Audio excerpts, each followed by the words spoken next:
चलिए शुरू करते हैं। विषय है हिंदी शिक्षण। आज हम हिंदी शिक्षण के अंतर्गत सूक्ष्म शिक्षण और भाषाई कौशलों का विकास पर चर्चा करेंगे। शुरू करते हैं। सूक्ष्म शिक्षण का सामान्य परिचय। सूक्ष्म शिक्षण शिक्षा के क्षेत्र में एक नया प्रयोग है। इस विधि का विकास अमेरिका के स्टैनफोर्ड विश्वविद्यालय के एक शोध छात्र कीथ ने 1961 में किया था। उसने शिक्षक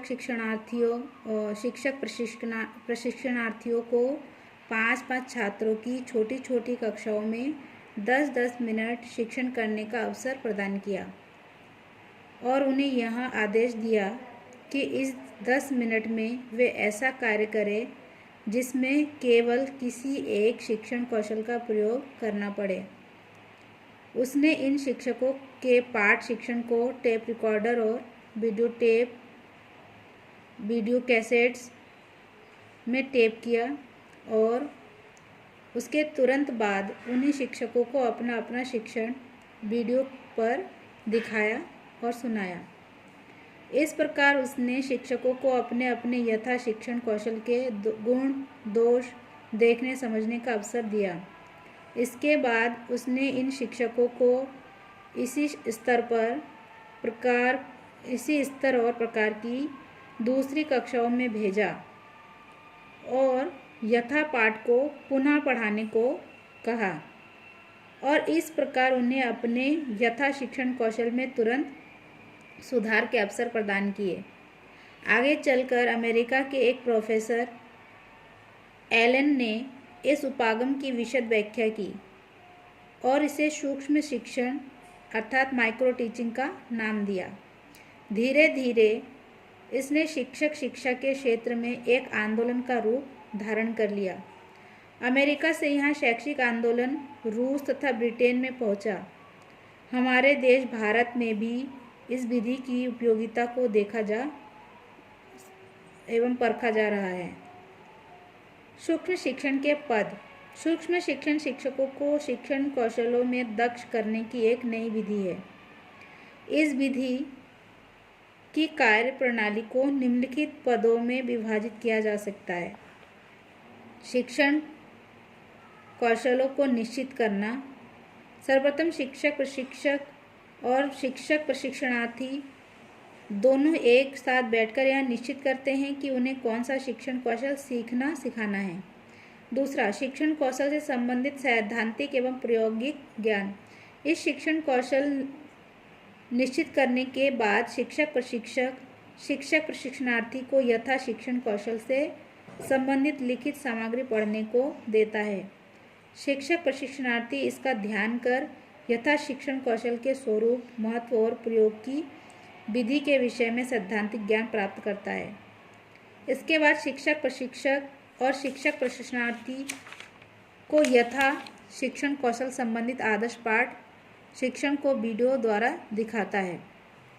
शिक्षक प्रशिक्षणार्थी इसे देखता है और यहाँ शिक्षण कौशल के प्रयोगों की विधियों से परिचित होता है।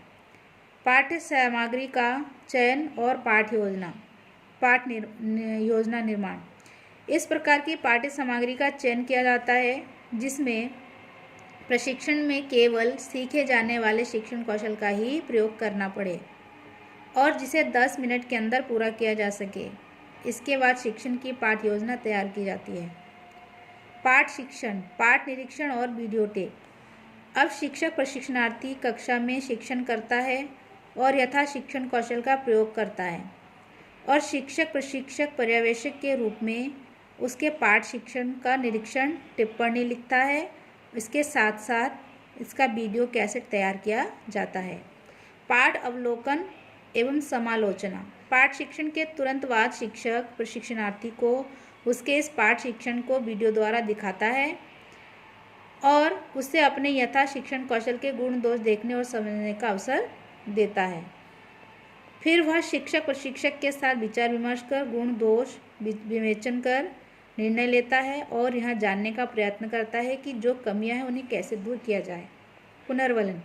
शिक्षक प्रशिक्षणार्थी को अपनी सफलता पर प्रसन्नता होती है और इस प्रकार सीखने की क्रिया का पुनर्बलन मिलता है। साथ ही उसे अपनी कमियों को दूर करने की प्रेरणा मिलती है और यहाँ उत्साह के साथ पुनः योजना बनाने और शिक्षण करने के लिए तैयार हो जाता है। पुनर्योजना।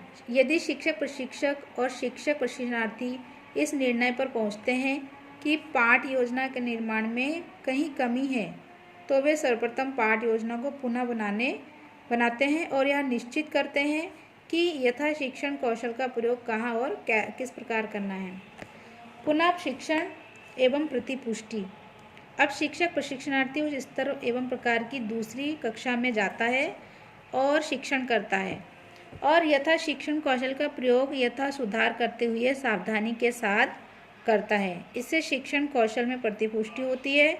शिक्षक प्रशिक्षक इस पाठ शिक्षण का भी निरीक्षण करता है और इसका वीडियो कैसेट तैयार करता है। प्रतिपुष्टि एवं पुनर्बलन। अब शिक्षक प्रशिक्षणार्थी को उसके इस दूसरे पाठ शिक्षण को वीडियो द्वारा दिखाता सुनाता है। शिक्षक प्रशिक्षणार्थी जब यह देखता है कि उसके शिक्षण कौशल में सुधार हुआ है और उसे यथा शिक्षण कौशल के प्रयोग में और अधिक सफलता मिलती है, तो उससे प्रतिपुष्टि और पुनर्बलन के साथ मिलते हैं।